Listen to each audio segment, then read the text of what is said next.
compañeros. Siempre las primeras clases es como más complicado el familiarizarse con la plataforma, pero ya conforme van tomando las clases va siendo más fácil integrarse o incorporarse. Lo primero me voy a presentar.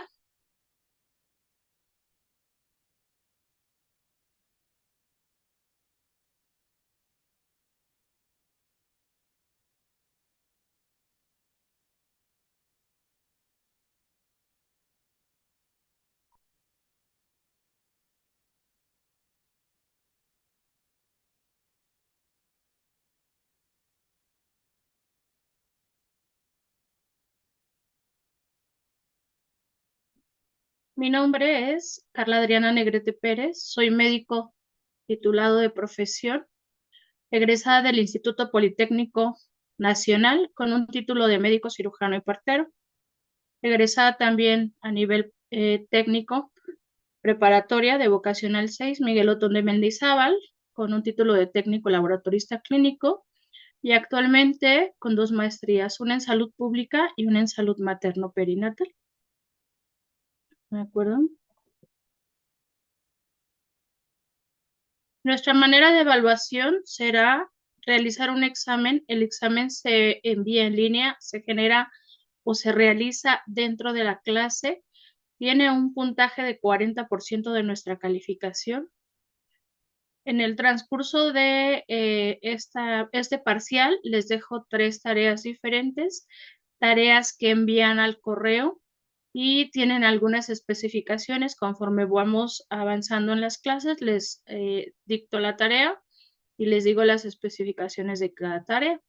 Quien cumple las tareas que corresponden al parcial, tenemos un 30% que corresponden a la calificación. Y el otro 30% va asignado por un tema de exposición. A veces selecciono un tema, a veces les pido que expongan su tarea dentro de la clase para reforzar conocimiento. Todas las tareas se enviarán al correo carlinegrete09@gmail.com. Todas sus tareas tienen que tener una carátula. En la carátula vamos a colocar nombre completo del alumno, la especialidad que están cursando, nombre del profesor, el colegio en el que están inscritos actualmente, el nombre de la tarea, el horario y día en que toman su especialidad y la fecha de elaboración. Cuando ustedes lo envíen al correo, en el asunto tienen que poner su nombre completo, la especialidad y el horario en el que cursan la especialidad, por favor. ¿Dudas o preguntas hasta aquí?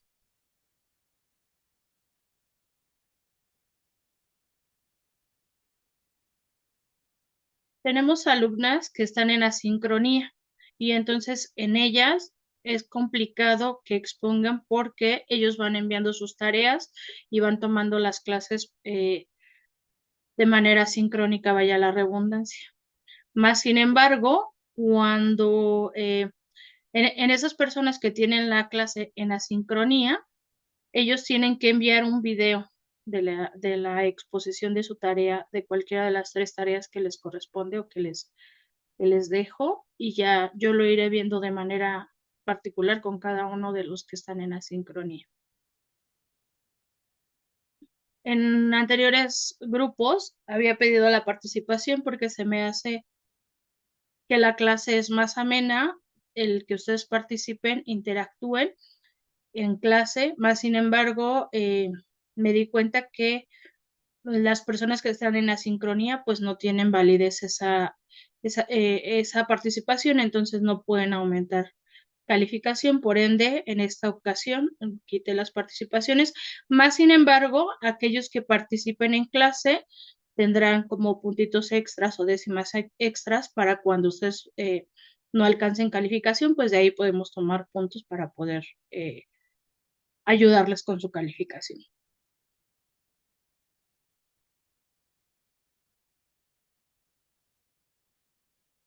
Ok, Dora, gracias, dice ninguna duda.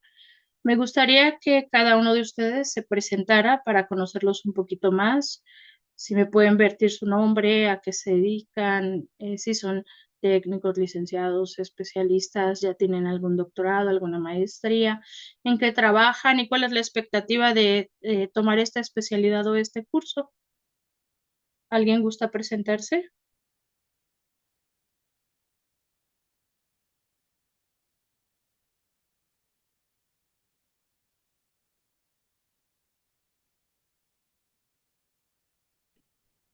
Buenas tardes, profesora.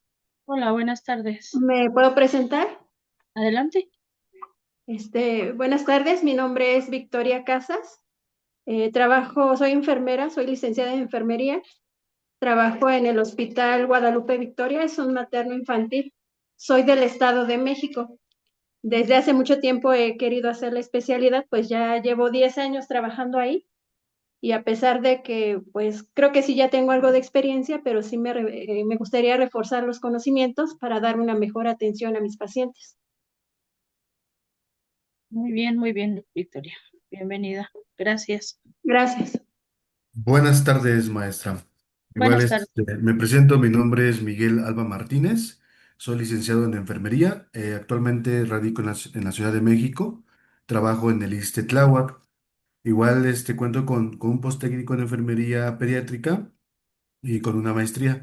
La implementación de esta clase yo creo que es para, o de hacer la especialidad, yo creo que es reforzar todos los conocimientos que ya tengo, pero es tener realmente una validación en el cual pues, todos mis conocimientos y todo lo que se realice tenga una validación, pero más que nada igual es por esa situación de tener mayores conocimientos para dar cuidados exclusivos y bien hacia los pacientes pediátricos. Muy bien, Miguel, bienvenido. Gracias.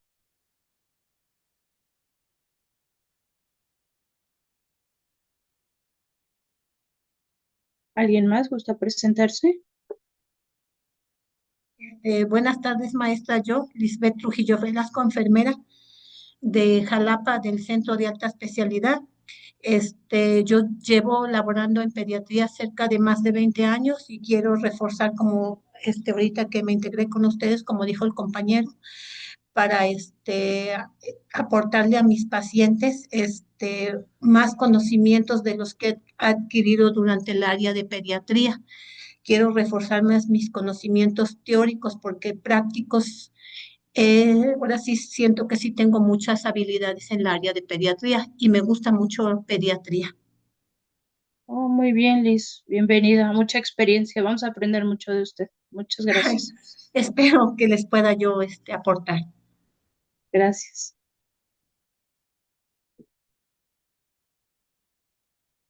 ¿Alguien más gusta presentarse?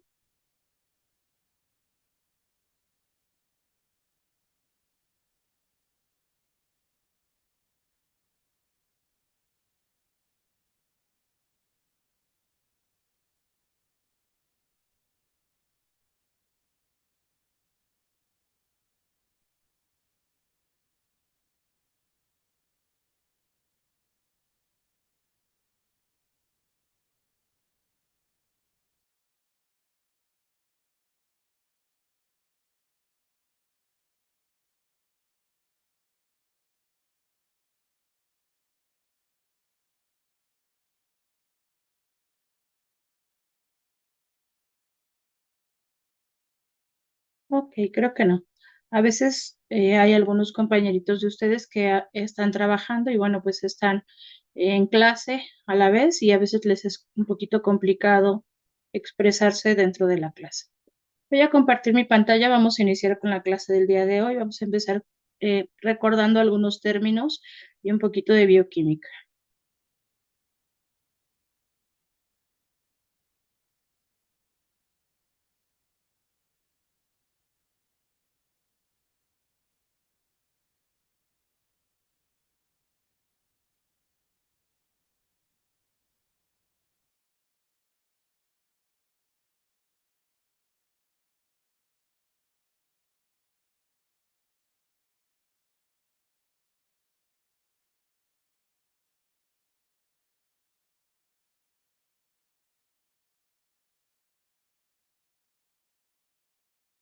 ¿Me avisan si pueden visualizar las diapositivas, por favor?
Pues vamos a empezar a definir lo que es un átomo.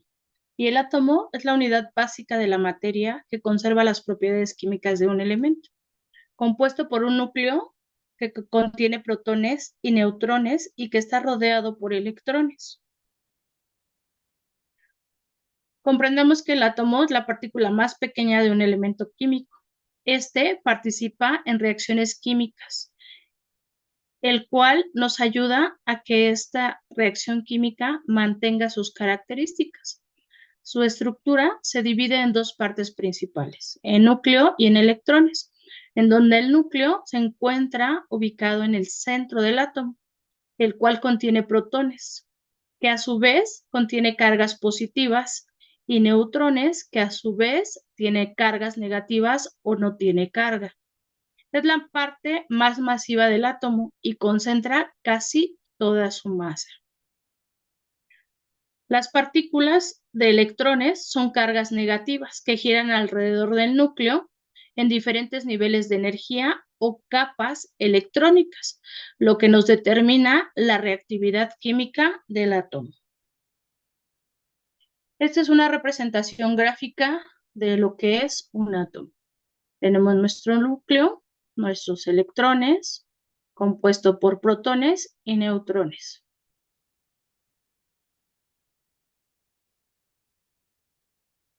Los átomos se combinan entre sí para formar moléculas y estos a su vez en compuestos mediante enlaces químicos covalentes, iónicos o metálicos. La configuración de los electrones en cada átomo pues influye en cómo interactúa con otros átomos y en sus propiedades químicas, en donde el átomo es la base de toda la materia. Y entender su estructura pues es esencial para la química, la física y muchas otras ciencias como la biología. Su estudio nos permite comprender desde las propiedades de los elementos hasta la formación de moléculas, así como de reacciones químicas. Y entonces ya dijimos que un átomo es la unidad más pequeña. Ahora vamos a ver lo que es una molécula. La molécula es un conjunto de dos o más átomos. Estos se encuentran unidos mediante enlaces químicos que forman la unidad pequeña de una sustancia con propiedades definidas. Estas moléculas se forman cuando átomos de uno o varios elementos químicos se combinan mediante enlaces covalentes, ya sea que compartan electrones o, en algunos casos menos comunes, mediante enlaces iónicos o metálicos. Cada estructura de cada molécula define las propiedades químicas y físicas, así como la polaridad, la solubilidad y la reactividad de cada una de ellas.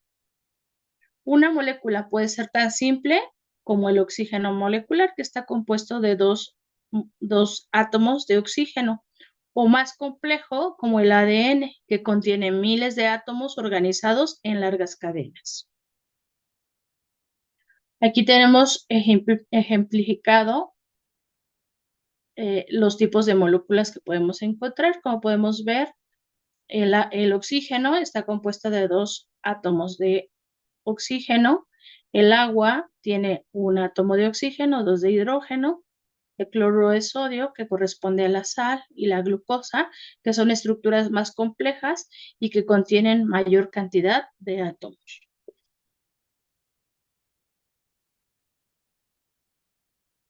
Las moléculas se clasifican y pueden ser del tipo simples, compuestas, orgánicas o inorgánicas, en donde las simples están formadas solo por pocos átomos, como por ejemplo el hidrógeno, el oxígeno, el nitrógeno, y moléculas compuestas o compuestos químicos que están formadas por átomos diferentes, como el agua, el dióxido de carbono, que contiene dos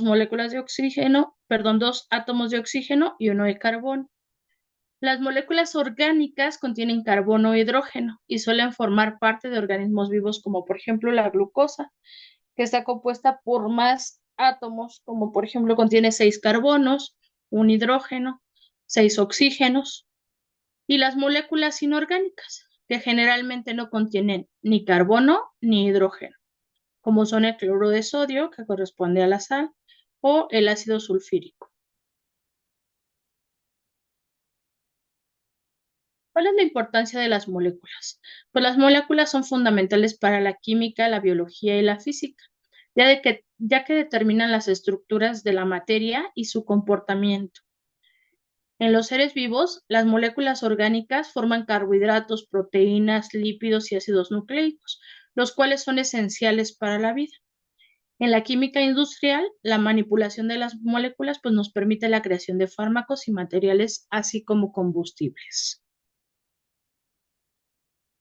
Las moléculas tienen propiedades, dentro de las que encontramos la polaridad, que es la capacidad de la distribución desigual de electrones que influyen en la solubilidad y la atracción intermolecular. También, otra de sus propiedades es la energía de enlace, que nos determina la estabilidad de cada molécula. Otra propiedad es que son tridimensionales, lo que influye para que interactúen con otras moléculas.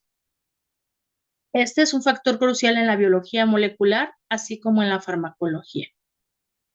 Y entonces concluimos que las moléculas son las unidades fundamentales que componen la materia y determinan las propiedades de los materiales, así como de los organismos.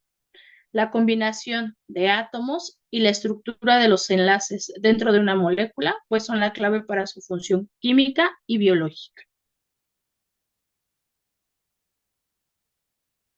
Sabemos que las moléculas son fundamentales para la vida, porque constituyen la estructura de los organismos, almacenan y transmiten información, lo que nos permite las reacciones químicas que sostienen los procesos vitales.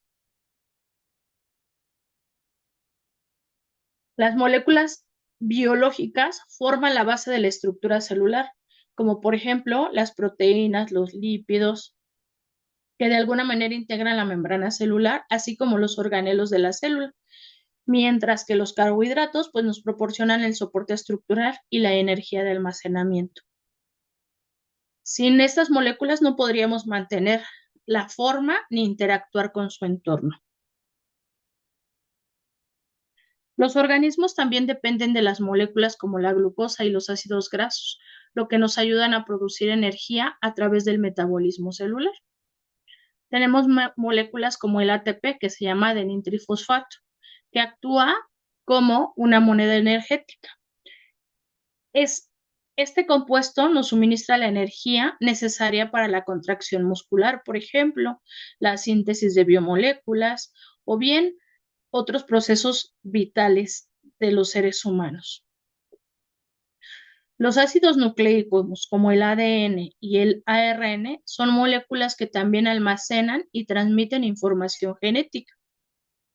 Esta información pues, nos dicta el funcionamiento de las células, la síntesis de proteínas, la regulación de procesos vitales y nos asegura que los organismos puedan crecer, reproducirse y adaptarse.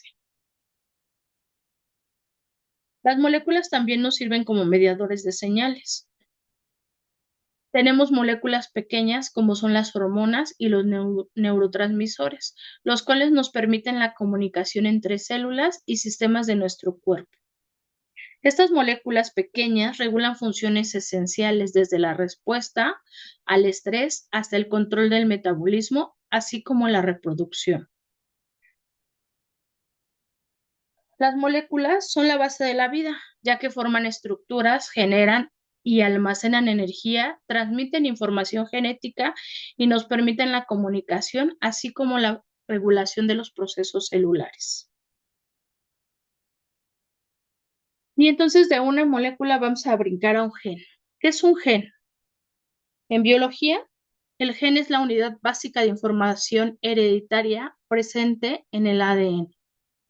Los genes contienen las instrucciones necesarias para producir proteínas y moléculas funcionales, que nos determinan características físicas, metabólicas y de desarrollo en los organismos. Cada gen tiene una ubicación específica, al que llamaremos locus en un cromosoma. Los genes pueden mutar, lo que puede generar variaciones o predisposiciones a ciertas enfermedades. Estos son principales en los procesos de la herencia mendeliana, así como de la regulación celular y de la expresión de rasgos del fenotipo. Y entonces concluimos que un gen, pues, es una unidad funcional y física de la herencia, que son segmentos del ADN y la mayoría le dicen al cuerpo cómo producir proteínas específicas. Llevan información que determina nuestros rasgos, es decir, que tienen características de cómo somos y lo que nos transmiten nuestros padres. La genética de un ser humano se le llama genotipo y son las características personales como la estatura, el color de piel, el color de cabello.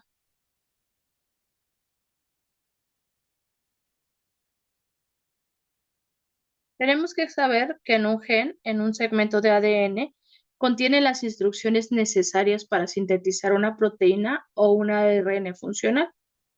Cada gen ocupa una posición específica en nuestros cromosomas y se encuentra en el núcleo de las células eucarióticas, mientras que en los procarióticas suelen estar en un cromosoma circular en el citoplasma.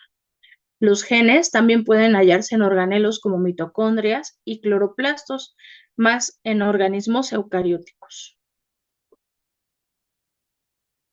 La estructura química de un gen pues está compuesta por nucleótidos formados por un azúcar que se llama desoxirribosa y un grupo fosfato, así como una base nitrogenada. Esta base nitrogenada puede ser adenina, citosina o guanina. Están organizadas en doble hélice de cadena de ADN y tienen un triplete de base al que llaman codón, que es lo que nos codifica un aminoácido específico durante la síntesis proteica. Entonces, aquí tenemos la ejemplificación de una célula, el núcleo de la célula, el gen caracterizado como una X, y dentro de este gen o cromosoma tenemos la secuencia en cadena hélice dispuesta con sus azúcares, sus grupos fosfatos y sus nitrogenados entrelazados para dar origen a este gen.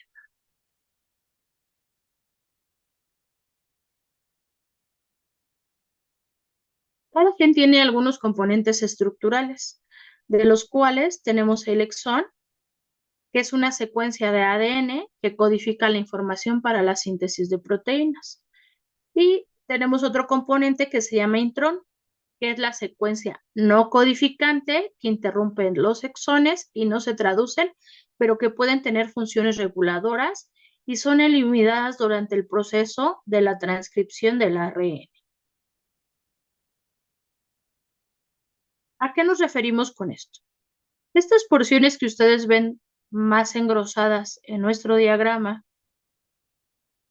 y de diferentes tonos es a lo que llamamos exones.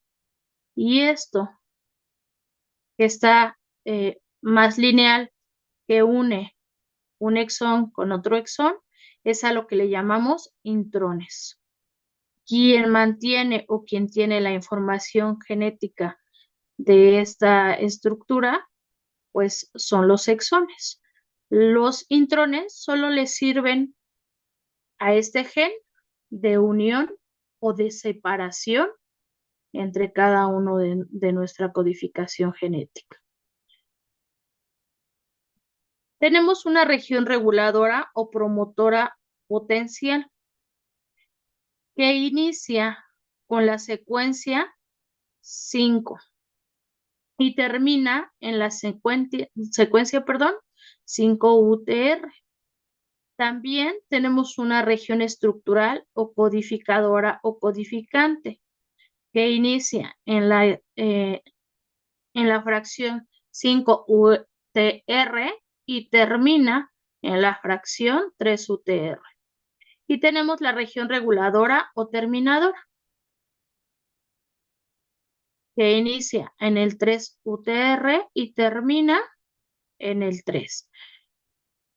De 5 a 3 es la copia de la información genética en un gen o la codificación genética en un gen, y una porción que contiene información está compuesta por todos estos elementos.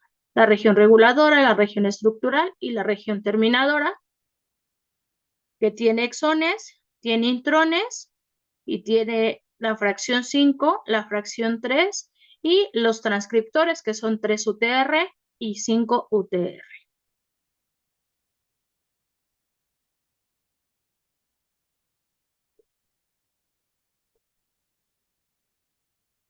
Entonces ya dijimos que nuestra cadena contiene pares de bases de nucleótidos, que tiene una base dispuesta en doble hélice de un azúcar que se llama desoxirribosa, que contiene nucleótidos que pueden ser llamados citosina, guanina, adenina, tiamina o bien uracilo, y que son lo que nos da las características de una secuencia genética.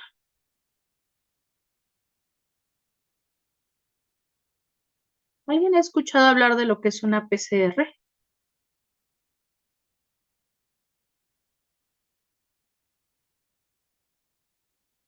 ¿Saben lo que es una PCR? Es lo que conocemos como proteína C reactiva. Es una proteína C reactiva. Ujú. ¿Para qué se utiliza?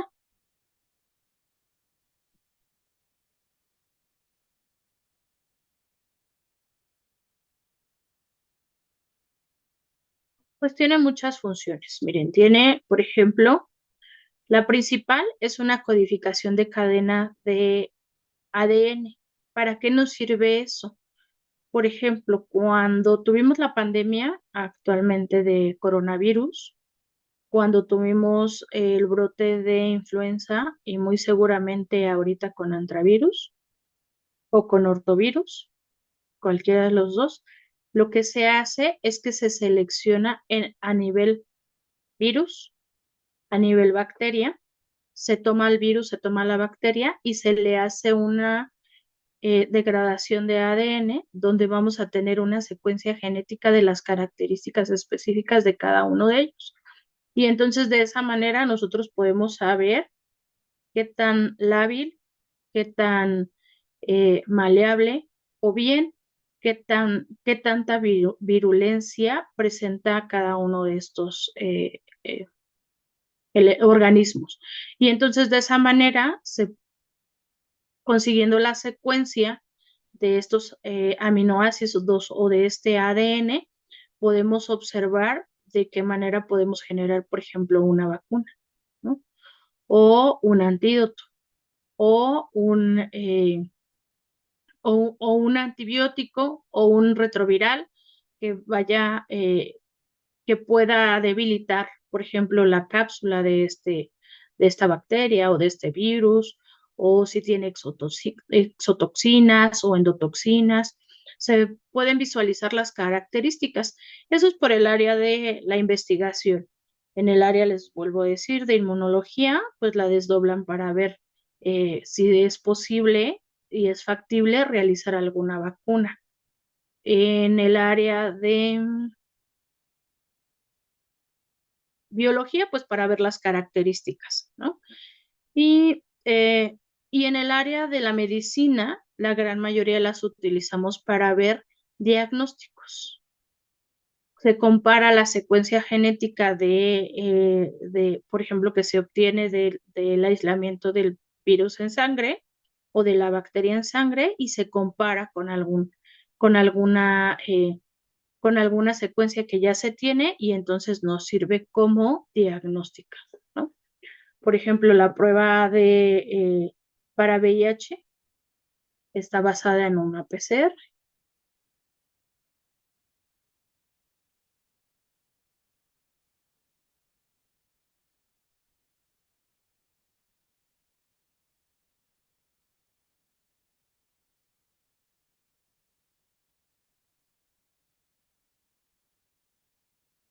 Y entonces así es como nosotros vamos a observar. Esto lleva a un proceso largo, se desdobla la cadena, literal, se desdobla como ven ustedes aquí. Recordemos que viene en una doble hélice, entonces se copia la información genética por medio de una electroforesis y de algunos elementos que se le aplican para ir haciendo la separación y la caracterización de cada uno de estos nucleótidos. Se corre una secuencia y entonces de acuerdo a las características de cada uno de estos elementos pequeños, podemos tener las variaciones de cada uno de los individuos o de las características o de los parásitos o de los organismos que queremos estudiar. Porque es muy cierto que el ADN es característico para cada uno de nosotros. Por ejemplo, en el ser humano, cada individuo tiene un ADN diferente. En alguna porción, en alguna secuencia de nuestros nucleótidos, tenemos diferencias. ¿De acuerdo? En los virus, las bacterias y algunos parásitos o organismos, ellos sí tienen la misma secuencia genética. Entonces, por eso es un poquito más fácil tener esta secuencia y buscar métodos diagnósticos o bien antídotos o tratamientos. Bueno, perdón. Y así literal se ve el correr una PCR, una fracción de PCR, dependiendo de lo que estemos buscando, solo que aquí lo ponen de colores. En realidad, esto se ve en tonalidades grises, entre más oscuras o menos oscuras, y así es como lo vemos en el gel de electroforesis, solo que en tonalidades grises, no se ve de colores.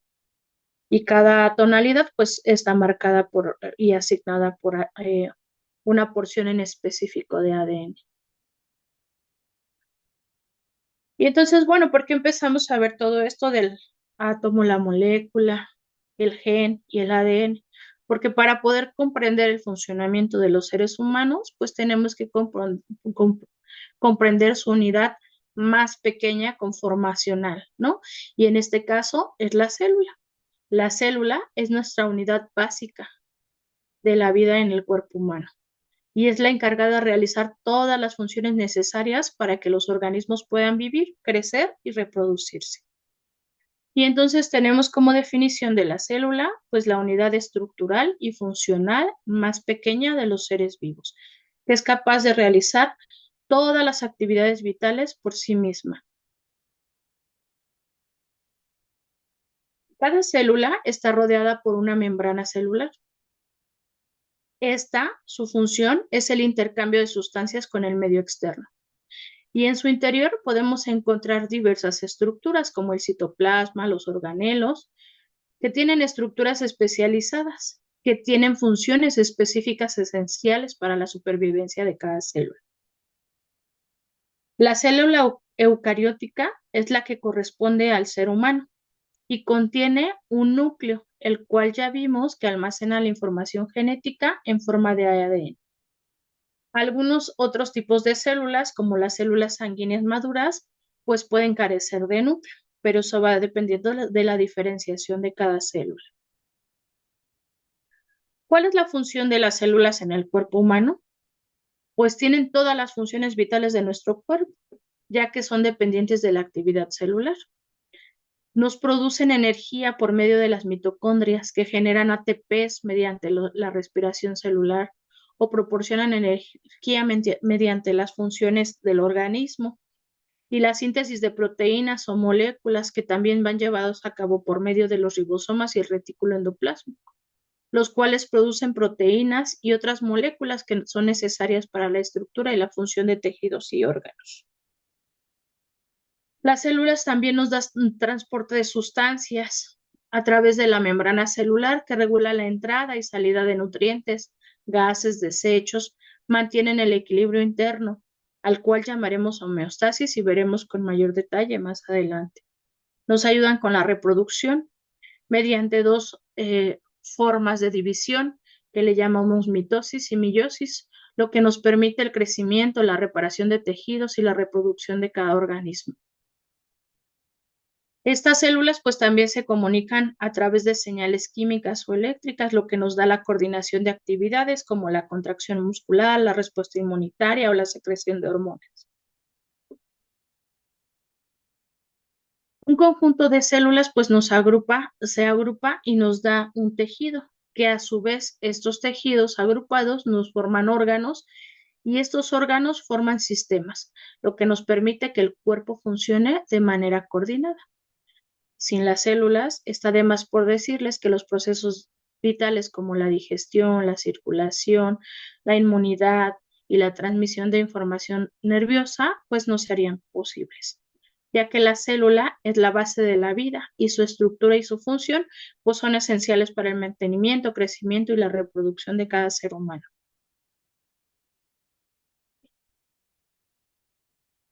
La célula tiene metabolismo y energía. El metabolismo celular pues nos comprende reacciones bioquímicas que nos permiten la degradación de nutrientes, a lo cual le vamos a llamar catabolismo. Esto con la finalidad de obtener energía. Y la síntesis de moléculas complejas le llamaremos anabolismo. Dentro de los procesos del metabolismo y la energía tenemos la glicólisis, el ciclo de Krebs, la cadena de transporte de electrones para la producción de ATPs, la síntesis de proteínas y lípidos que son necesarios para la estructura de células y la señalización. Voy a pedirles la primera tarea. Bueno, hasta aquí todavía no, pero ahorita vamos a abordar un tema. Vamos a seguir con las partes y estructuras de la célula, pero les pido por favor que para la siguiente clase, más bien, la tarea se va a realizar en casa. Van a realizar un mapa mental de la embriogénesis. Este mapa mental tiene que tener 3 características. La primera es que van a ser 3 diapositivas. La pueden realizar en PowerPoint, en Canva. Yo les pongo 3 diapositivas porque es más fácil proyectarlas y poderlas ir visualizando, ¿no? Pero si ustedes no manejan Canva, PowerPoint o algún otro paquete de presentación, puede ser en Word, en Excel, donde ustedes gusten, ¿vale? Lo importante es que tenga 3, que en la primera diapositiva vamos a poner la carátula, en la segunda vamos a generar un mapa mental de lo que es la embriogénesis y en la tercera vamos a poner nuestra bibliografía. Esta tarea se tiene que enviar al correo que ya bien les había mencionado al inicio de la clase, que es carlinegret09@gmail.com. Nuestra fecha límite para envío de la tarea será el sábado, a más tardar a las 11 de la noche, por favor. De estas tareas yo reviso todas sus tareas el sábado, en la noche o el domingo temprano, y entonces yo les escribo en el correo que recibí su tarea y selecciono 3 o 4 personas al azar. Si ustedes quieren ser voluntarios, ahí mismo en el correo me ponen, maestra, yo quiero presentar mi mapa mental, ¿no? Entonces, ponen ahí en el correo si es que son voluntarios y si no, yo selecciono al azar 3, 4 alumnos, dependiendo la cantidad de alumnos que tengamos. Aún no tengo la lista definitiva, entonces eso va dependiendo del listado para que a su vez en clase expongan su trabajo, ¿no? Y eso para mí es reconocer el esfuerzo, el trabajo y reafirmamos conocimiento o bien ampliamos conocimiento en clase. ¿Dudas, preguntas hasta aquí?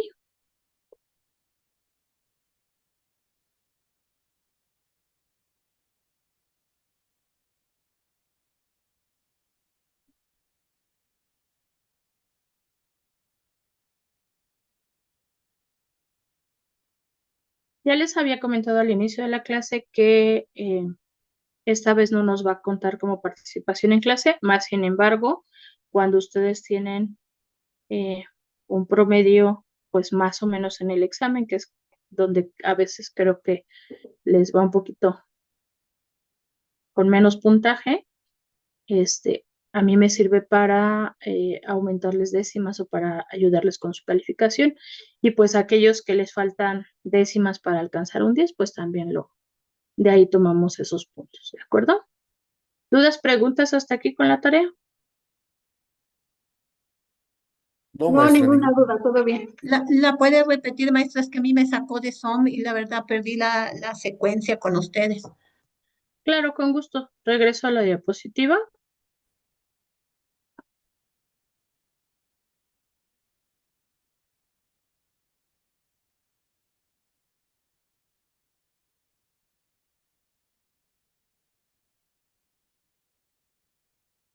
Gracias, Dora María.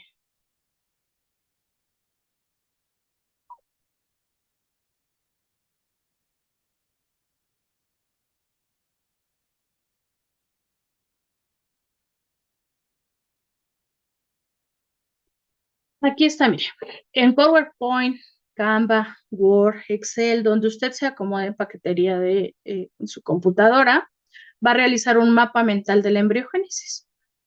Va a ir a investigar lo que es la embriogénesis, las etapas de la embriogénesis y va a realizar un mapa mental. Las características de la tarea es que tiene que tener 3 diapositivas. La primera vamos a tener la carátula. Ahorita le vuelvo a repetir las características que tiene que tener la carátula. En la segunda diapositiva, el mapa mental con el tema de la embriogénesis y en la tercera diapositiva, la bibliografía. Esto se va a enviar al correo carlinegrete09@gmail.com. Nuestra fecha límite de envío es el sábado a las 11 de la noche. De todas las tareas que ustedes me envíen, voy a seleccionar algunos de ustedes, pueden ser 3, pueden ser 4, o bien si ustedes gustan presentar su tarea, me ponen en el correo, por favor. Yo quiero presentar mi tarea y con gusto les considero. ¿De acuerdo? Esto cuenta como participación en clase. ¿Cuáles son las características que debe de llevar la carátula? La carátula la debe de llevar la institución en la que están cursando la especialidad, nombre de la especialidad que están cursando, nombre del alumno, nombre del docente, día y horario en que están cursando la especialidad, tema de la tarea y fecha de elaboración o de envío de tarea, como ustedes quieran. ¿De acuerdo? Sí, de acuerdo, maestra. Ok. Dice aquí Dora María, no hay ninguna duda. Muy bien, gracias. Con respecto a la clase, ¿va quedando claro lo que hemos visto hasta ahorita? Sí, maestra, sin ninguna duda. Un poquito para mí enredado, pero pues algunos términos sí los escucho en mi hospital. No se preocupe, Liz. Ya poquito a poco le va a ir viendo el sentido a esto. Ya Muy verá por qué. amable. Y cuando vayamos avanzando, conforme vaya avanzando su especialidad, va a entender mucho por qué les empiezo hablando de todo esto en general. A veces estos términos y esta información la cursamos en algunas veces y de manera como más superficial cuando cursamos la secundaria o la preparatoria y en algunas ocasiones durante la carrera, pero de manera como muy rápida, ¿sabe? Entonces, pero es importante porque cuando ustedes conocen el Yo vine a trasfondo, trabajar aquí adentro. cuando usted, Dora, su micrófono, por favor. Cuando ustedes conocen lo normal de un ser humano, podemos conocer de manera más concreta lo que no está normal, ¿no? O lo que es anormal o lo que está enfermo. Entonces, ya poco a poco, conforme vayamos avanzando con las clases, le va a encontrar sentido. No se desespere. Una, sí, una pregunta, maestra. ¿Tiene Dígame. algún, la tarea esta tiene algunas hojas que tiene uno que llevar el tanto o lo que uno investigue o cómo, o sea, tengo la duda. No, usted puede consultar cualquier libro de embriología y ahí lo va a encontrar. Ah, ok. Cualquier libro de embriología que usted busque, ahí lo va a encontrar. Y pues en internet también hay mucha información ya Ok, realmente. Ujú. ok, maestra. Lo difícil de esto va a ser, y se los digo, se los adelanto de una vez, el concretar toda la información porque ustedes van a encontrar un mundo de información con respecto a la embriogénesis y a lo mejor va a ser un poquito complicado entender o recordar más bien, no es entender, sino recordar los términos porque les digo que son como temas que dejamos o pasamos muy por alto o muy rápido y entonces va a ser difícil. Ya lo platicaremos la siguiente clase, pero a mí ese ejercicio me sirve porque lo que yo les doy, entonces ustedes ya tienen un panorama previo de lo que estamos viendo y ya no estamos tan eh, ajenos a los temas. Ya lo verá. Gracias, maestra. De nada, Liz. Voy a proyectarles la segunda presentación. Un momento, por favor.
Ahora vamos a hablar un poquito de anatomía y fisiología del cuerpo humano.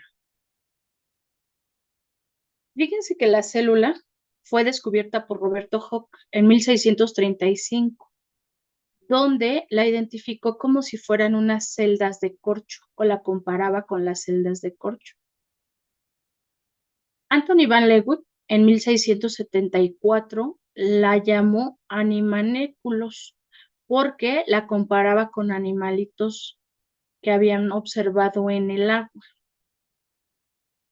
Hasta 1855 se acepta como una teoría celular, donde todos los seres vivos nos originamos a partir de células.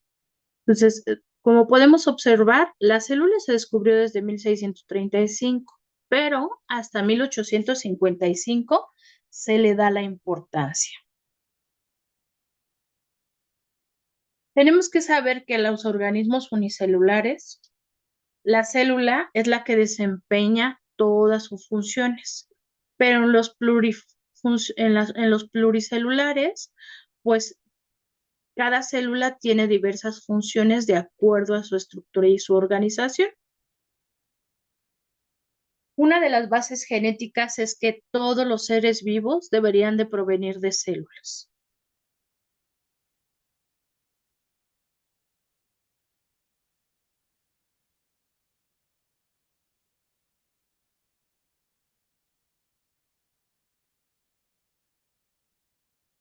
Y entonces aquí tenemos caracterizada las partes principales de una célula. Las estructuras principales de una célula son el núcleo, el citoplasma y la membrana de la célula. ¿De acuerdo? Esas son las tres principales estructuras de nuestra célula, mas sin embargo no son las únicas.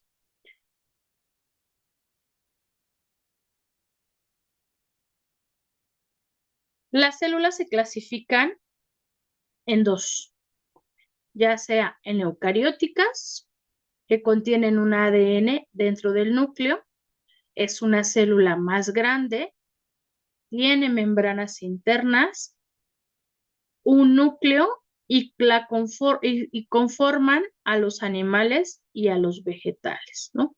Nosotros los seres humanos estamos considerados en el área de la biología como en el área animal. Y las células procarióticas, que es la segunda clasificación de la célula, las cuales se caracterizan porque el ADN se encuentra en el citoplasma, son más pequeñas que las células eucarióticas, carecen de membranas y de núcleo y son caracterizadas principalmente por bacterias, cocos, bacilos y espirales. Aquí tenemos el ejemplo de una célula eucariótica que conforma animales y vegetales y las células procarióticas que conforman parásitos, bacterias, virus. Tenemos los cocos, los bacilos, los diplobacilos, los streptobacilos, las espiroquetas, los vibriones, los estreptococos o los estafilococos, que son células procarióticas.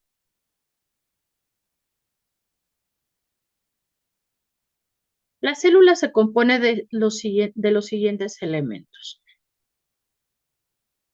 La célula tiene de un 75 a un 80% de su conformación de agua. Tiene algunos iones como productos químicos inorgánicos.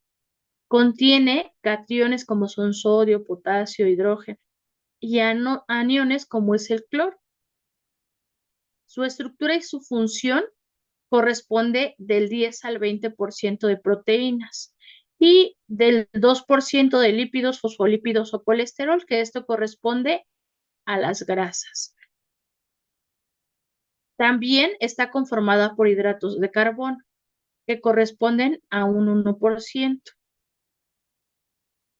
La mayor cantidad que componen estas células, pues son las células musculares y las células de los hepatocitos. En un 3% se consideran la mayor cantidad de células que son las musculares y en los hepatocitos un 6%.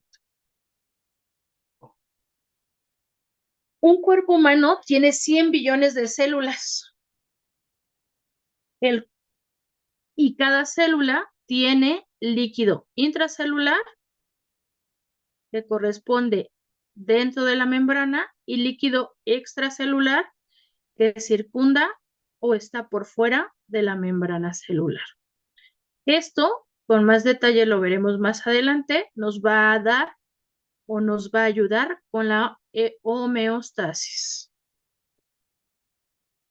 Dentro del líquido intracelular encontramos el intersticio. Este intersticio es quien alimenta y nutre a nuestra célula.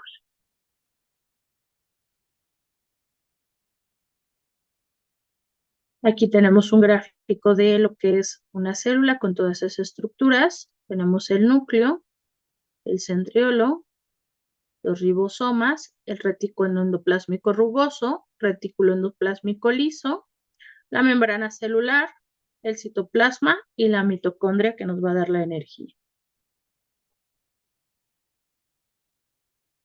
La membrana celular se caracteriza por ser una bicapa lipídica, elástica, fina, flexible y semipermeable. Está compuesta por 55% de proteínas, 25% de fosfolípidos, 13% contiene colesterol y 4% de otro tipo de grasas, así como 3% de hidratos de carbono. Y entonces aquí en nuestra imagen podemos ver un corte sagital visto a microscopio de una membrana plasmática o membrana celular. Podemos observar que tiene dos capas externas. Bueno, una capa externa y una capa interna. La capa interna se considera la que está en contacto con el líquido intracelular. La capa externa con el líquido extracelular. Es semipermeable, si pueden observar, dentro de estas dos membranas tiene espacios y eso es lo que le da la permeabilidad a la célula. Es elástica, es delgadita o fina, flexible, ¿de acuerdo? ¿Cuál es la función de esta membrana celular? Pues le da forma a la célula, la protege, la rodea, guarda el contenido y nos permite el intercambio de sustancias.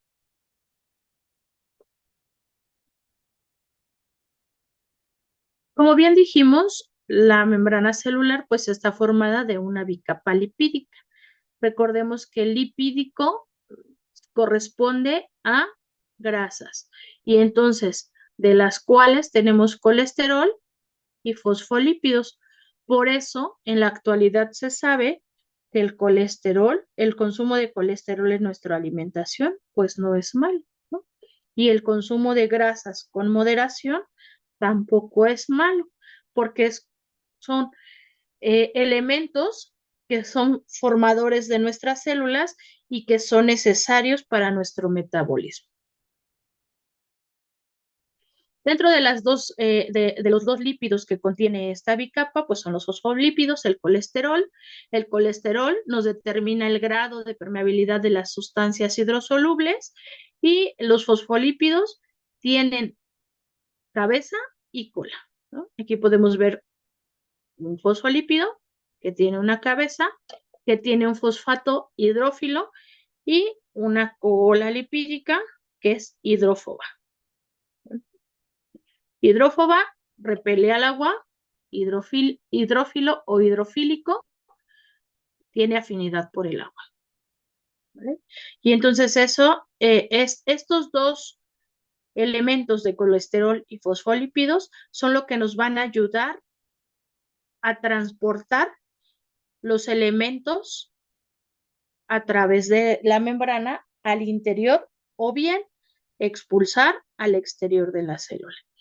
Aquí podemos ver canales, ¿no? Seguramente es un canal de calcio que ya vamos a ir viendo después.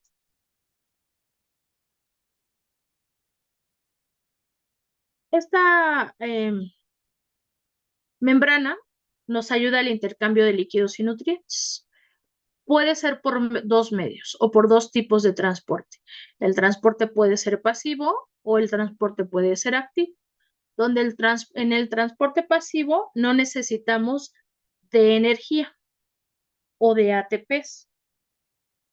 Es por medio de una difusión simple, donde se necesita dióxido de carbono y oxígeno. O bien puede ser por una difusión facilitada, donde tenemos canales de potasio y de sodio y a través de la membrana que tiene receptores específicos para CO2, para oxígeno, para sodio y para potasio, estos líquidos y estos nutrientes pues entran a través de la membrana o de estos receptores que se encuentran en la membrana dispuestos, ¿de acuerdo?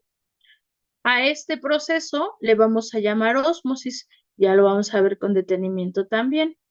Tenemos el otro tipo de transporte activo. En el transporte activo sí necesitamos un ATP.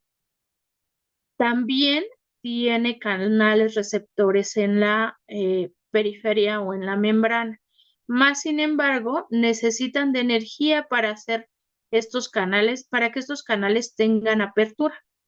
Y entonces se dispone el nutriente o el mineral o la partícula que se quiere fagocitar, se dispone en el receptor de membrana.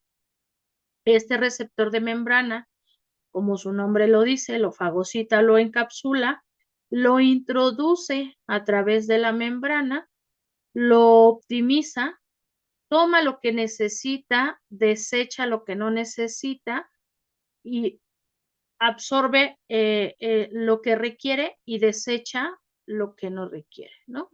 Y a ese proceso le llamamos fagocitosis, cuando reconoce, capta, encapsula, introduce. Pinocitosis, cuando obtiene lo que requiere de estos nutrientes o de estos líquidos. Y exocitosis, cuando desecha lo que no le funciona o lo que no le sirve. Entonces, ¿cuál es la diferencia? Pues aquí necesitamos energía para realizar todo este transporte y en este más, sin embargo, solo tiene que ser potasio en canales de potasio, sodio en canales de sodio, oxígeno en canales de oxígeno, calcio si hubiera en canales de calcio y pasa de forma facilitada. Un átomo de potasio no puede pasar por un canal de sodio, eso es definitivo, ¿no? Entonces, solo le permite la entrada de sodio, solo le permite la entrada de potasio, solo le permite la entrada de oxígeno. Esa es la desventaja del transporte pasivo, aunque es más fácil y más selectivo. En este caso, sí tiene selección, pero es menos selectivo y pero requiere de más energía y pues más tiempo. Es más complicado ese transporte.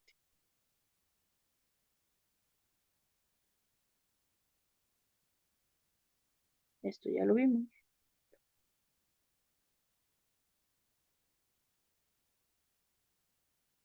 Como bien les había dicho, necesitamos de energía para que la célula tenga sus funciones. Ahorita estamos hablando del transporte de membrana, ¿no? De las cuales ya vimos que necesita lípidos, pero también necesita glucoproteínas o glucolípidos, dentro de las cuales podemos observar el glicocálix, glucocálix, glucocálix, glucálix y el glicocálix. Todas estas, al final de cuentas, son azúcares. ¿Para qué nos sirven? Pues nos dan recubrimiento de la superficie externa de la célula. ¿Cuál es su función? Repeler cargas negativas. Que tenga una fijación celular. Actúa como componentes de receptor hormonal, como por ejemplo en la insulina, y participan en reacciones inmunitarias con la opsonización. ¿A qué nos referimos con esto? Bueno, ya vimos que las lipoproteínas, o más bien los lípidos, nos ayudan a la permeabilidad de la membrana. En este caso, la glucosa o las azúcares nos dan la estructura y la energía de nuestra célula o nuestra membrana celular.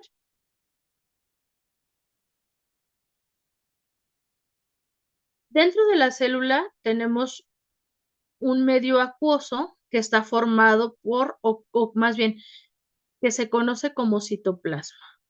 El citoplasma está compuesto en su mayor porcentaje por el citosol. ¿Qué es el citosol? Pues es un líquido gelatinoso que contiene proteínas, electrolitos y azúcares. En este citoplasma podemos encontrar algunos organelos y algunas partículas diminutas, pueden ser de nutrientes, de vitaminas, de proteínas. Dentro de las estructuras que encontramos en el citoplasma, pues son el retículo endoplásmico, el aparato de Golgi, las mitocondrias, los lisosomas y los peroxisomas.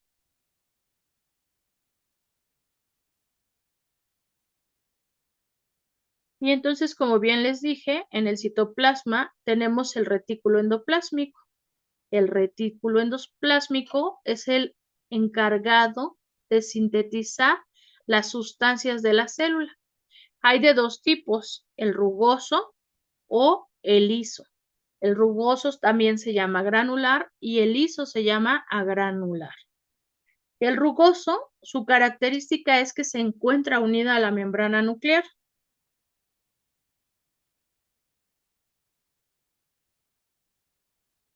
Aquí lo podemos observar. Retículo endoplásmico rugoso. Recordemos que este es el núcleo y este es el retículo endoplásmico rugoso. Y si observamos, el retículo endoplásmico liso está alejado del núcleo.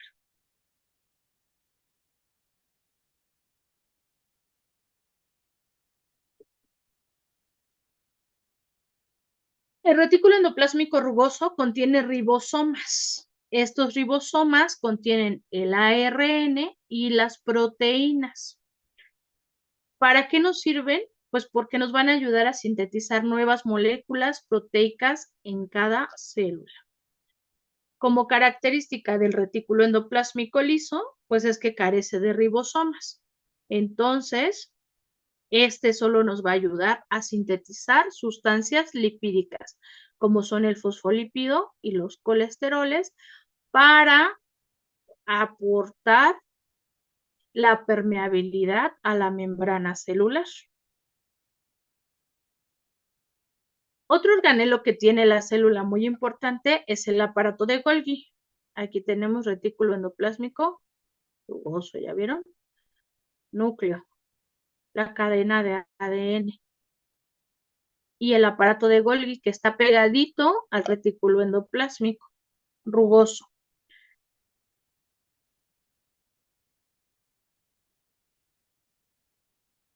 De este aparato de Golgi se desprenden lisosomas.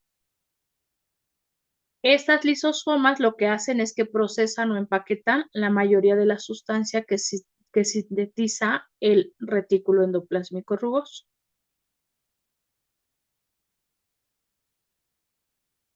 ¿Y qué son los lisosomas? Los lisosomas son vesículas que se desprenden del aparato de Golgi, que contienen las enzimas digestivas llamadas hidrolasas, que corresponden al aparato digestivo de la célula. Nos permite que la célula digiera estructuras celulares dañadas, a lo que le llamamos autofagia, y partículas de alimentos que van a ser ingeridos y aprovechados, o bien algunas sustancias no deseadas, como son las bacterias. Entonces, esa es la función de nuestros lisosomas, que son expulsadas por medio del aparato de Golgi, ¿vale?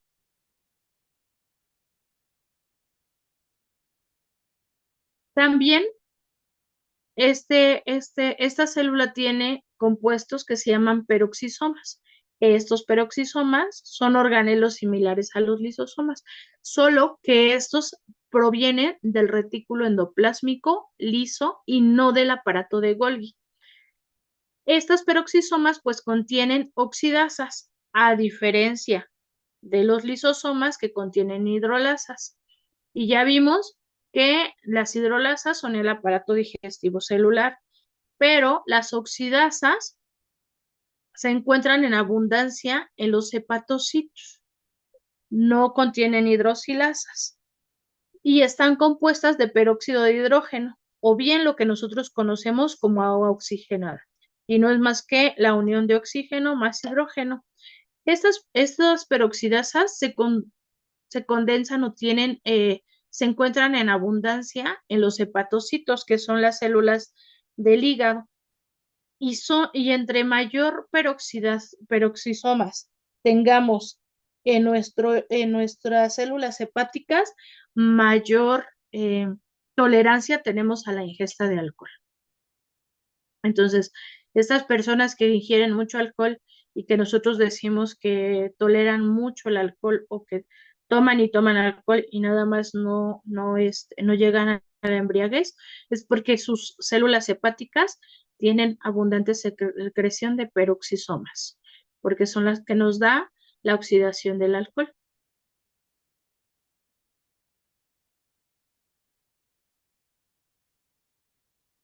Otro organelo de la célula importante es la mitocondria, donde su función de la mitocondria es la producción de energía o de ATPs, la respiración celular por medio del ciclo de Krebs, la autorreplicación de ADN y la apoptosis, o lo que le llamamos muerte celular. ¿Cuáles son las características de la mitocondria? Pues tiene una membrana limitante externa lisa, espacios intramembranosos, que podemos observar aquí. Una membrana limitante interna, que corresponde aquí.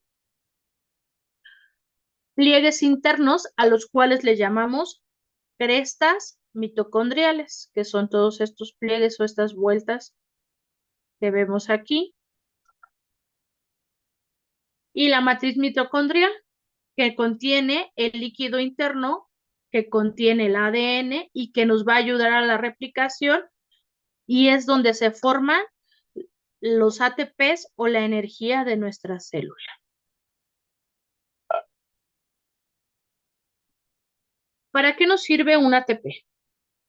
Un ATP es una desintrifosfato y nos ayuda para el transporte de sustancias a través de la membrana por medio de la bomba de sodio.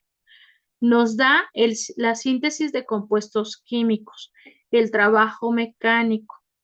Esto a nivel de todos nuestros órganos y todas nuestras funciones. Por ejemplo, el ATP nos ayuda a la secreción hormonal en la hipófisis. Nos da la contractilidad del miocardio. La intercomunicación neuronal nos ayuda con procesos de la respiración, como el intercambio gaseoso, en el proceso de la circulación, la contracción muscular en nuestros miocitos, a la reparación del piel o tejido, y nos ayuda también con nuestra memoria y concentración.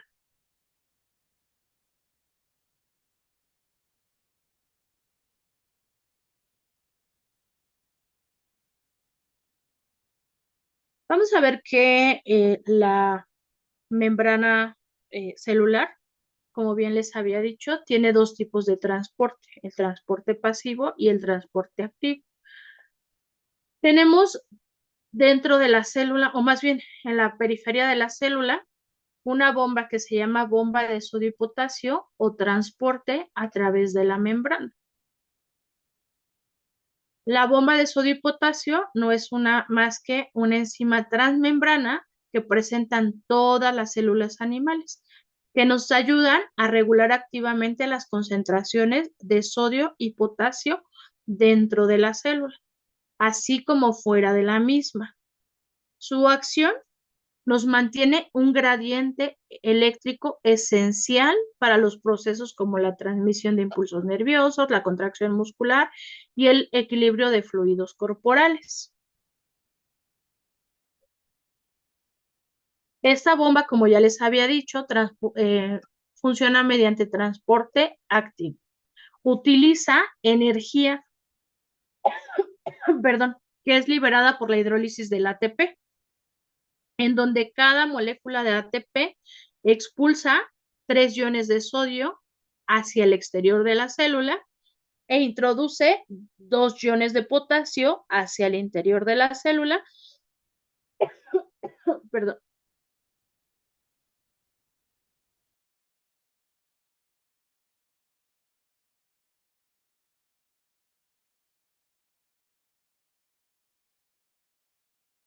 Esto dependiente de una fosforilación. ¿Qué hace esta bomba de sodio y potasio? Pues nos genera un equilibrio de iones dentro y fuera de la célula con la intención de tener una membrana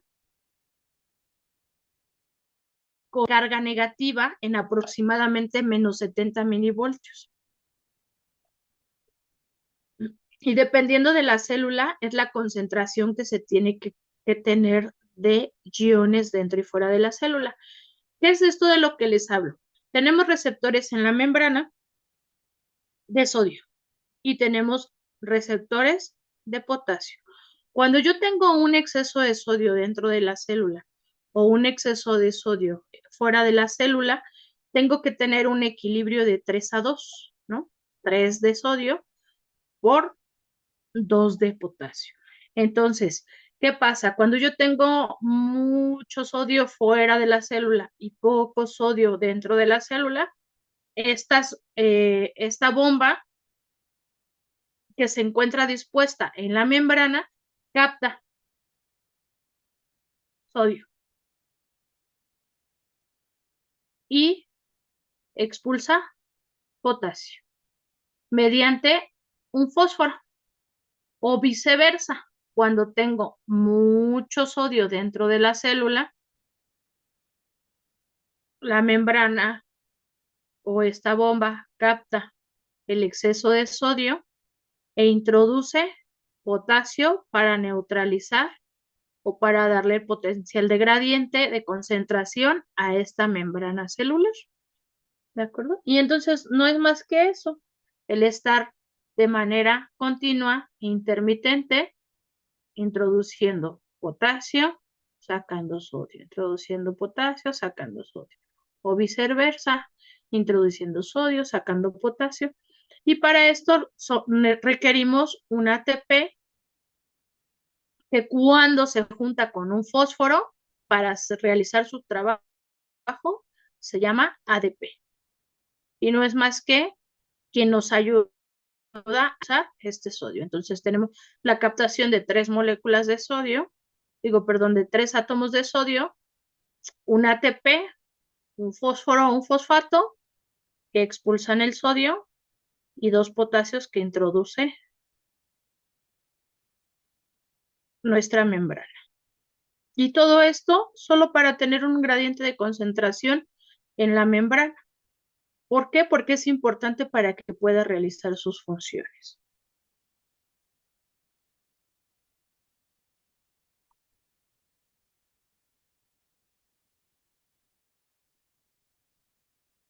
Esta bomba de sodio y potasio tiene algunas otras características, como por ejemplo, tenemos diferentes bombas en la membrana, pero esta es una de las más importantes que podemos encontrar, ¿no? Aquí tenemos la representación de una de hidrógeno cloro. ¿Ya vieron? La función es la misma, solo que los elementos químicos o los átomos son diferentes y eso va dependiendo de cada célula, pero el funcionamiento al final de todas las bombas es la misma. Tienen un fosfato que se pega a un ATP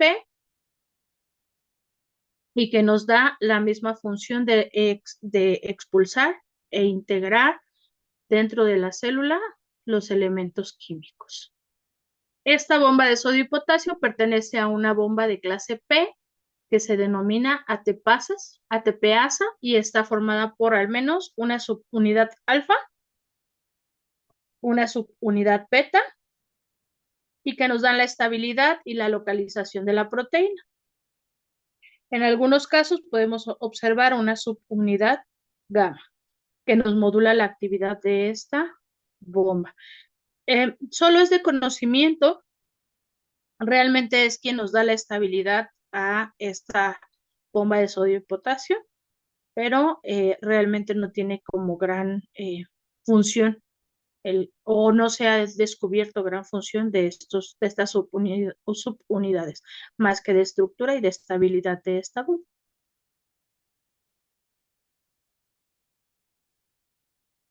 Y entonces vamos a ver para qué nos sirve. ¿Por qué me habla usted de esto, maestra?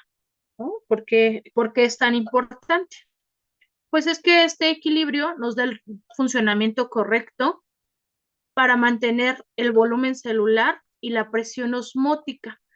¿Le suena eso de presión osmótica? ¿Quién me puede decir con qué lo vamos a relacionar? La presión osmótica.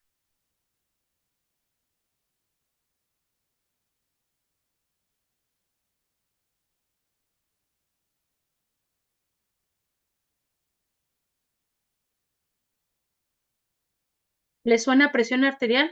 ¿Tensión arterial? Es lo primero que les quitamos a los hipertensos en el consumo de su alimentación. La sal. La sal. Y la sal está constituida por sodio, ¿no? Sí, por sodio. Y entonces, ¿qué creen que está pasando con estas células? Cuando tenemos un paciente hipertenso, ¿qué es lo que piensan que está pasando con esas células? ¿Qué es lo primero que ustedes observan en un paciente hipertenso? Aparte de que le duele la cabeza, la presión está elevada. ¿Cuál es otro cuadro característico de los hipertensos? o signo o síntoma? Empiezan a retener líquidos, maestra. Líquidos. Ujú. Edematiza, ¿no? Edematiza. Sí. Sí, empiezan a edematizarse. Entonces, es otra característica de los pacientitos hipertensos, ya sea pediátricos o adultos, ¿no? Que empiezan a edematizarse, perdón, y eso tiene que ver con el funcionamiento celular. Esa bomba deja de funcionar en esos pacientes. Su funcionamiento de esa bomba es inadecuado y por ende se les pide que reduzcan el consumo de sal. ¿Por qué? Porque esa bomba ya no tiene la capacidad de expulsar la sal y entonces, ¿qué pasa si yo tengo mucha sal dentro de la célula? Pues se hincha, que ya lo vamos a ver con la osmosis y la homeostasis. Ya verán.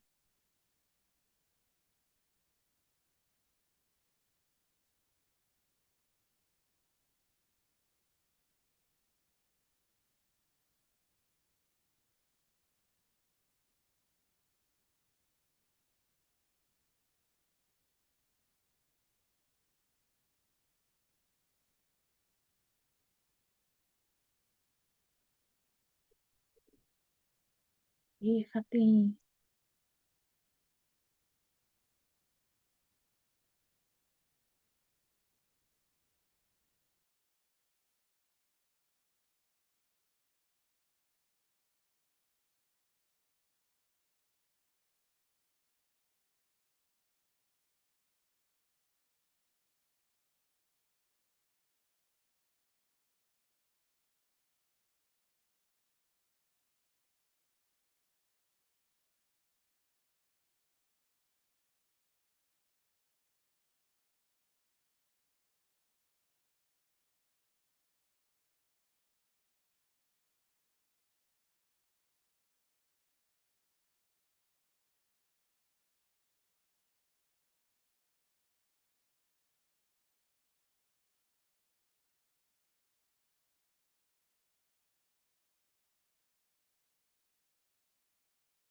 Otra de las funciones de esta bomba de sodio y potasio, pues es el facilitar el transporte de moléculas como glucosa, aminoácidos, con el aprovechamiento del gradiente de sodio. Se adhiere a estos átomos de sodio y entonces de esa manera pasa, ¿no?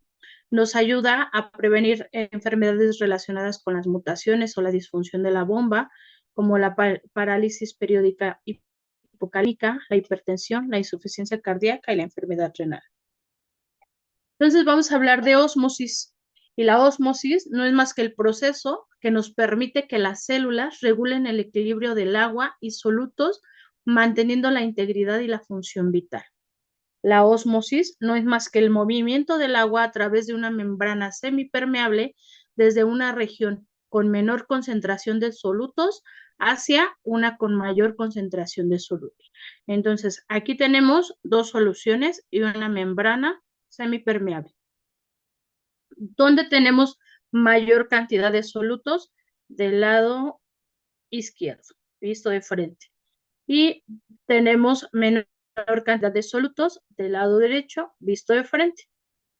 Entonces, si yo les digo que la ósmosis es el paso de los solutos a través de una membrana semipermeable de una concentración de solutos menor hacia una concentración de solutos mayor,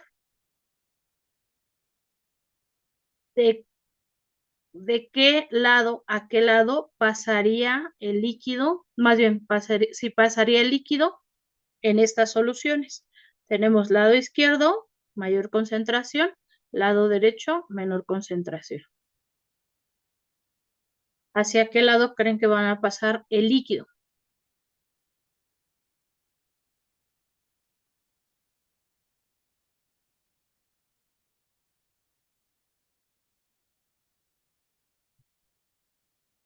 Del derecho al izquierdo, ¿no? Dijimos ósmosis, paso de líquido de una sustancia de menor concentración de solutos o menor concentración o menor cantidad de partículas, como quieran verlo, a una de mayor cantidad de partículas. Entonces sería de derecha a izquierda.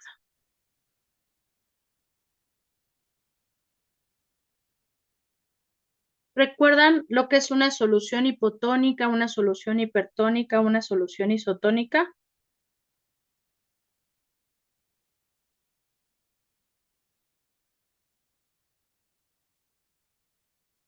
Las usamos mucho. Les dicen, pásale una solución hipotónica, pásale una solución isotónica, pásale una solución hipertónica. Al tanto por ciento. ¿Para qué nos sirve eso? Pues precisamente para todo eso que estamos viendo de la membrana, más bien de la célula. Fíjense, una solución hipotónica es aquella que tiene menor concentración de solutos o menor concentración de partículas. Por ejemplo, aquí tenemos fuera de la célula una concentración pequeña de solutos, a lo cual llamamos solución hipotónica. Una solución isotónica tiene la misma cantidad de solutos dentro y fuera de la célula. Y una solución hipertónica tiene mayor concentración de partículas o de solutos fuera de la célula que dentro de la célula. Una célula en equilibrio tendría que ser una isotónica. Cuando tenemos menor concentración de solutos fuera de la célula, el agua, ¿hacia dónde se va?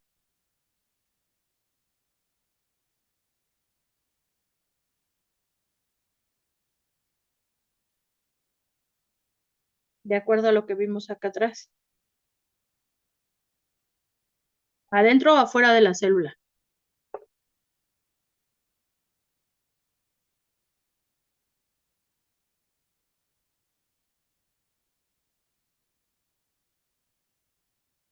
Dijimos que el agua iba a donde tengo mayor cantidad de solutos.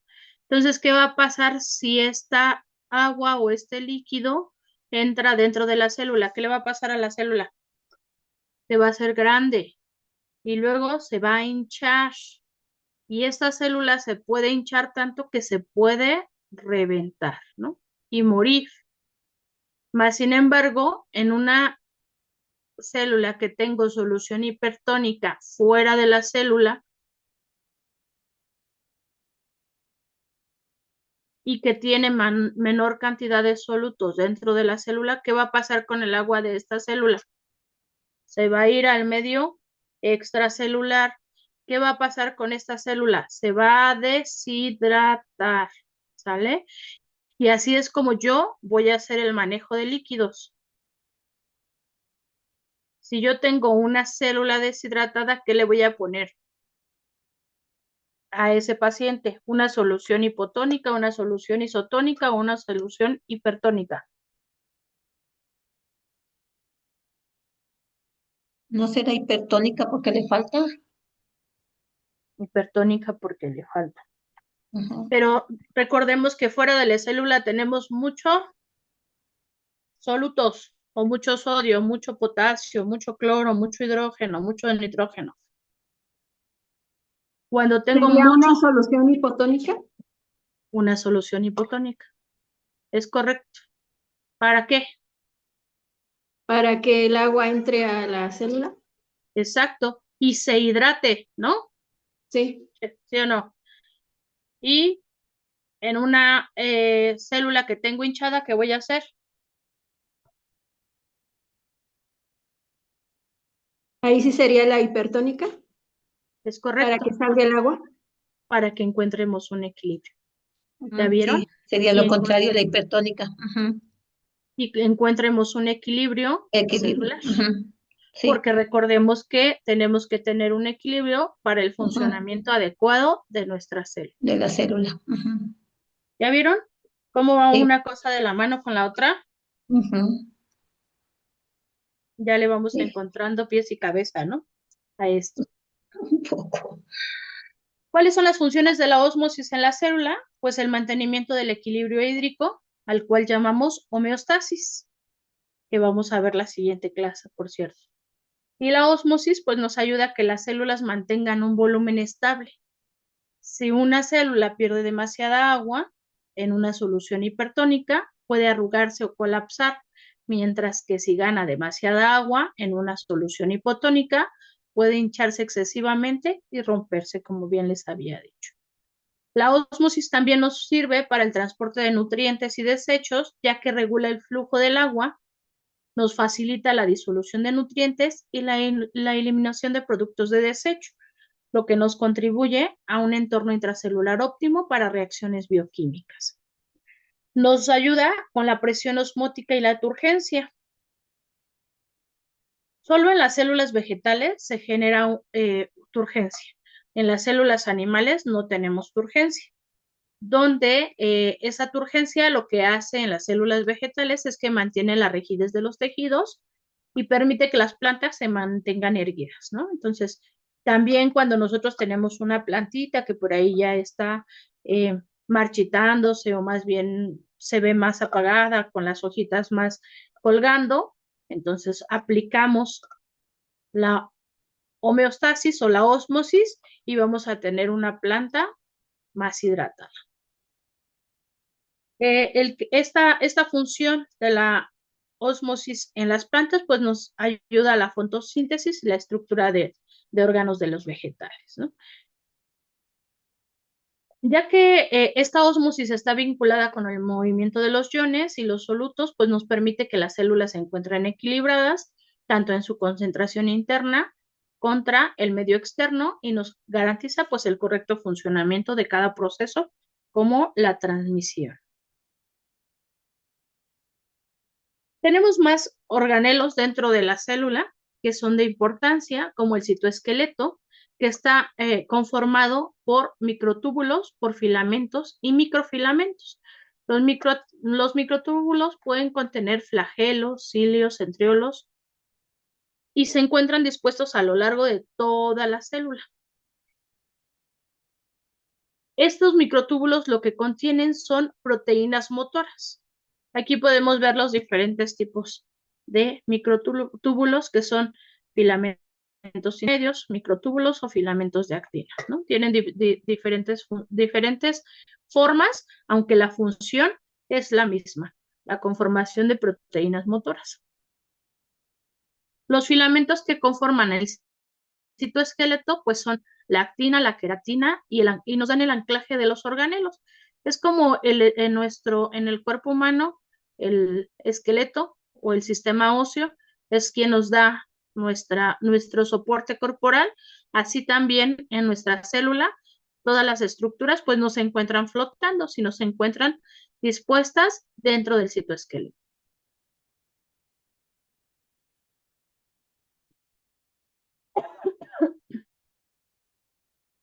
También dentro de la célula encontramos centriolos. ¿Qué son los centriolos? Pues son estructuras cilíndricas compuestas de microtúbulos. Ya vimos que los microtúbulos están compuestos por proteínas. Estos centriolos se encuentran cerca del núcleo de la célula, que los vemos por aquí. Su función principal, pues, es la reproducción y la división celular. Forman unos compuestos que se llaman centrosomas y, a su vez, conforman la ciliogénesis, así como las divisiones asimétricas.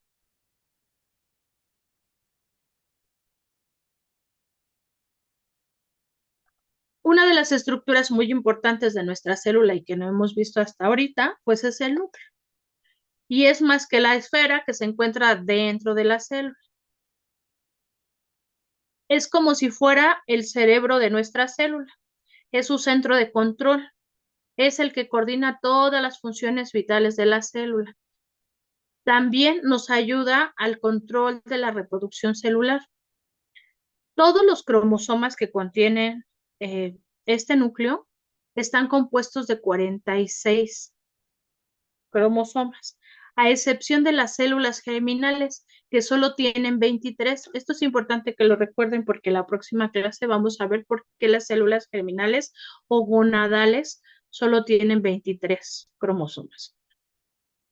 El núcleo pues tiene las cantidades grandes de ADN o los genes, como quieran llamarle, y es característica de proteínas de las células que incluyen las enzimas de su citoplasma y de su reproducción.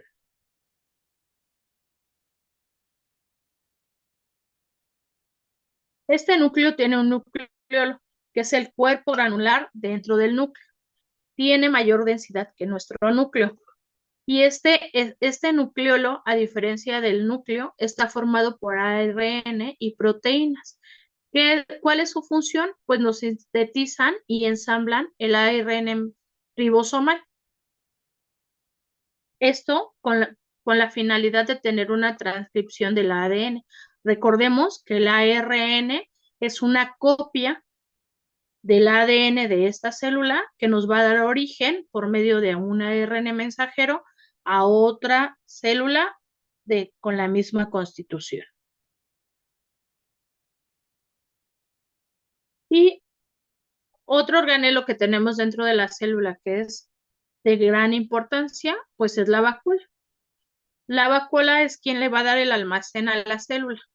Nos almacena sustancias líquidas como el agua, son muy pequeñas y hay 3 tipos: las pulsátiles, las digestivas y las alimenticias. Dentro de las pulsátiles nos contiene el agua del citoplasma y nos ayuda con la expulsión, así como la ósmosis. Las vacuolas digestivas pues nos dan la eliminación de los desechos tóxicos y las vacuolas alimenticias nos ayudan con el almacenaje de proteínas, lípidos, enzimas y iones. Para poder tener una replicación de cada célula, tenemos que tener una división celular. Y la división celular no es más que el proceso mediante el cual una célula se reproduce para formar 2 o más células hijas, lo que nos asegura el crecimiento y la reparación, así como la reproducción de cada organismo. Tenemos 2 tipos de división celular, la mitosis y la meiosis, donde la mitosis es el proceso por el cual una célula somática se divide para formar 2 células hijas genéticamente idénticas a la célula original. Este tipo de división pues es fundamental para el crecimiento y la reparación de los tejidos. Aquí podemos observar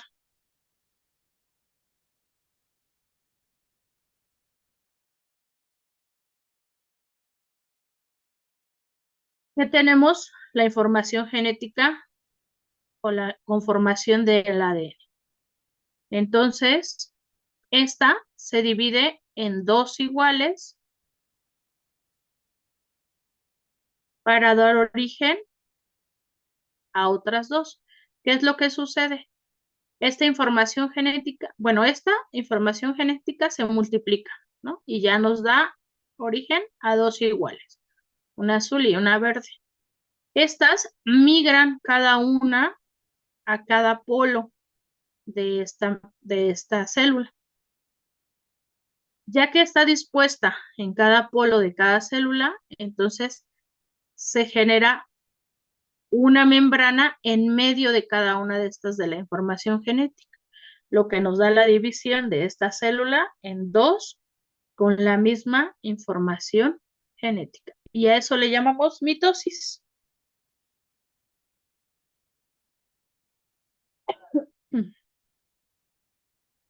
Eso que les platiqué se oye muy fácil, pero en realidad tiene fases, ¿no?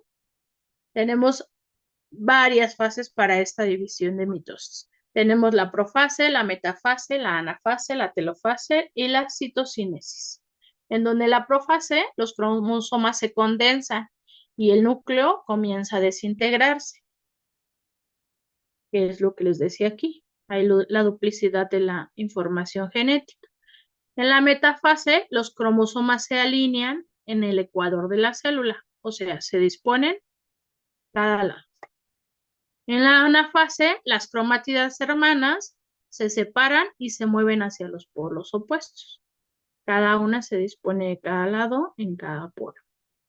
En la telofase se forman nuevas membranas nucleares alrededor de los cromosomas. Cuando ya tenemos la misma información de un polo que de otro, se forma una membrana en medio que va a dividir la misma información genética de un polo que de otro polo, y a eso le llamamos telofase. Y ya que tenemos esta membrana, pues hay la división del citoplasma, que forma dos células hijas con la misma información genética que la primera. Y entonces, ¿qué caracteriza la mitosis? Pues dos células idénticas con la misma información genética. Y el segundo tipo de división celular es la meiosis, que es un proceso de división que ocurre en células germinales para producir gametos como esperma y óvulo, con la mitad del número de cromosomas, lo que nos asegura la variabilidad genética. Consta de dos divisiones consecutivas, meiosis 1 y la meiosis 2, cada una con su profase, metafase, anafase y telofase, donde el resultado final es 4 células hijas haploides. ¿Cuál es la diferencia? Que en la meiosis, cada célula que se multiplica, tenemos diferentes características genéticas. ¿Vale? Si regresamos aquí, la misma información tengo de una que de otra. Pero en la meiosis tenemos diferente información genética. Y eso lo único que nos garantiza, pues, es la variabilidad genética, ¿no? Y es lo que nos da las características específicas a cada individuo, que somos únicos e irrepetibles. Y si se dieron cuenta, esta división de meiosis solo se lleva a cabo en las células germinativas. ¿Cuáles son las células germinativas? El espermatozoide y el óvulo.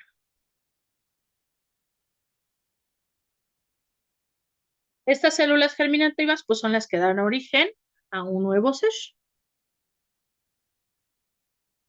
Tenemos un ciclo celular, que es quien nos da la regulación de la división celular. Y también está comprendida por varias fases. La fase G1, que es la que regula el crecimiento celular y la síntesis de proteínas. La fase S, que es la que nos da la replicación del ADN. La fase G, que nos da la preparación final para la división. La fase M, que es la que determina si es una mitosis o una meiosis. La fase G0, que es el estado de reposo o diferenciación celular en algunas de las células. Y a esto le llamamos ciclo celular. No es más que la regulación de la meiosis o de la mitosis. ¿Vale? Y también tiene sus fases. ¿Cuál es la importancia de la división celular? Pues el crecimiento y el desarrollo, que nos permite aumentar el número de células en organismos multicelulares. La reparación y regeneración, que es la sustitución celular de células dañadas o muertas, que nos permite la reproducción en organismos unicelulares por las divisiones celular y nos permite la reproducción asexual. Y en los organismos pluricelulares, pues nos garantiza la meiosis, que nos asegura la reproducción celular y la diversidad genética. Y nos garantiza que el material genético se distribuya correctamente a las células hijas. La regulación o la división celular pues está estrictamente regulada por proteínas llamadas ciclinas y quinasas que son dependientes del ciclo celular. Nos ayuda con la división para la duplicidad incorrecta de cromosomas y puede conducir a enfermedades incluyendo el cáncer. Recordemos que el cáncer es una división o una multiplicación de células anormales en un organismo, ¿no? Entonces, esto es parte de la regulación y de la transcripción del ADN. Y también nos da la división celular, que es esencial para la vida, ya que nos permite que las células se reproduzcan, mantengan la integridad genética y aseguren la funcionalidad de un organismo.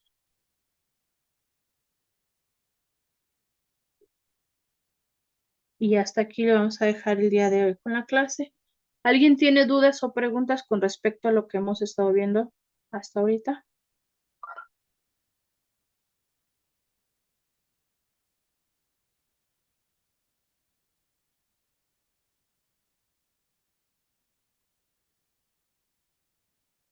¿No? ¿Todo bien?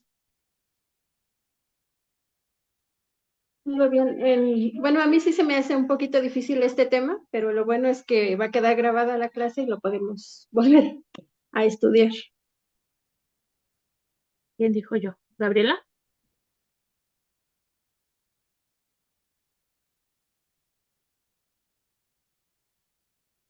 No se preocupe, Gabriela. Ya le dije que poco a poco lo va a ir entendiendo. Sí, es complicado porque les digo que son como muchos términos que a veces ya no utilizamos en la práctica médica.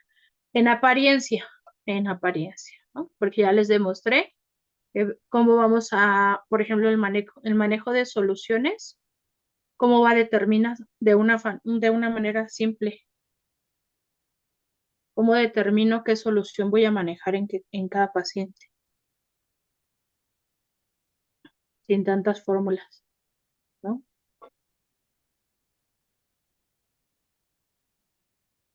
A mí también se me hizo un poquito complicado de entender, pero bueno, me voy a poner a estudiar, porque pues sí, se me hizo un poquito como que difícil comprender algunas cosas que fue diciendo. Y no se preocupe, Liz, no se desanime. Poco a poquito vamos a ir viendo. Les digo que no es tan complicado, no es tan complejo. Lo vamos a ir comprendiendo, pero y es que todo esto lo tenemos que ver porque les vuelvo a repetir que tenemos que conocer lo que es normal para poder entender lo que es anormal, ¿no? Entonces, si yo no tengo, por ejemplo, si yo no supiera que una frecuencia cardíaca va de 60 a 100 por minuto, latidos por minuto, no sabría que un paciente tiene taquicardia o tiene bradicardia, ¿no? Tengo que saber primero el parámetro normal para poder detectar una bradicardia o una taquicardia, ¿no? Y de ahí sus variantes, ¿no? Por ejemplo, una arritmia, un soplo cardíaco, todo lo que implica toda la patología y que me puede dar una frecuencia cardíaca, ¿no? O por ejemplo, una tensión arterial, una temperatura corporal normal, ¿no? Que va de 36,5 a 37,5 máximo, y que si está por debajo de ello, pues tengo una hipotermia, y si está por arriba, pues tengo una hipertermia, ¿no? O fiebre, como le quieran llamar. Y entonces tengo que conocer los parámetros normales para poder determinar si está por arriba, está por abajo o está normal. Pero no se preocupe, Liz, también ya le dije, lo va a ir entendiendo poco a poco. Y cuando lleguemos a pediatría, en infectología, va a entender muchas cosas que a veces memorizamos eh,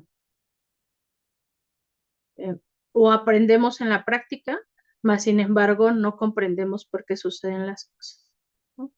Sino nada más es como a la praxis lo vamos aprendiendo, aprendemos cómo hacerlo, como si fuera recetita de cocina, pero no lo desglosamos, no lo desmenuzamos, no lo analizamos. ¿De acuerdo? Muy bien, pues entonces, si no tenemos dudas, si no tenemos preguntas, les agradezco mucho su atención. Un gusto conocerlos. Espero que el curso cubra las expectativas de de todos y cada uno de ustedes. Eh, Les encargo su tarea, por favor. Nos vemos el próximo martes. Cualquier cosa, cualquier situación, pueden contactarme por WhatsApp. Me disculpo porque tengo otro trabajo aparte de dar clases y a veces me cuesta un poquito de trabajo contestar de inmediato, pero les garantizo que en algún momento del día les voy a responder. Si no es por medio de WhatsApp, puede ser por medio del correo y de igual manera. Sí me tardo en contestar, pero créanme que siempre voy a tener una respuesta para ustedes. Tengan bonita tarde, gusto conocerlos. Nos vemos el próximo martes. Descansen. Gracias, hasta luego. Gracias, buena tarde.